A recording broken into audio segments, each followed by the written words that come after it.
بصمة إبداع تقدم أوبريت من كلمات الشاعر معيض الريحاني المتعاني.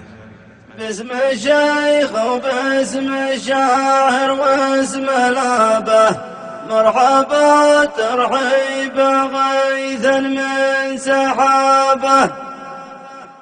كل من لبى العزيمة مرحبا به، في مقام الجمايل والمهابة.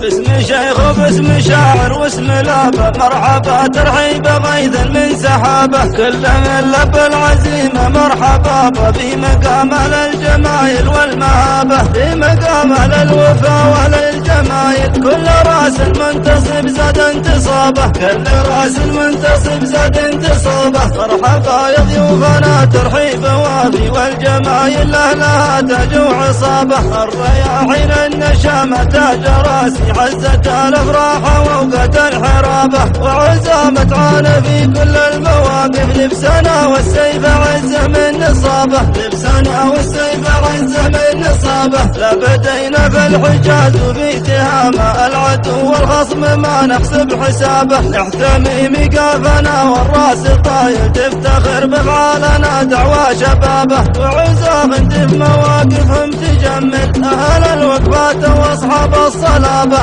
أهل الوقفات واصحاب الصلابة. كاسبين الطايلة بكل بندر، والنعم بنسابنا شيخا ولابه. ادعنا يا سيدي سلمان وابشر، انحن جنود الوطن في كل جابه. من طمع بدارنا ولا تمنى، ذاق طعم المر من بعد الكابة، ذاق طعم المر من بعد الكابة. ارخص الارواح دونك يا وطن، ولا حسبنا شرذمات ولا عصابة. والله إنما نخيم من دعانا سيدي سلمان، ما خبر رجابه. في شمال الدار ولا في جنوبه، خصمنا يا ابو فهد يلقى عقابه، خصمنا يا ابو فهد يلقى عقابه. انا بالحرب اذا دقت طول، ولا نخاف الا من الله وعذابه. يشهد التاريخ عن وفاة ربعي بالزمن هذا وفي عهد الصحابه. قال شاعر يذم من مفرداته، يحتمل مقافلة منه بدابه، يحتمل مقافلة منه بدابه. في ختام القافة واختام القصيدة، اثني الترحيب من طيب ورحابه.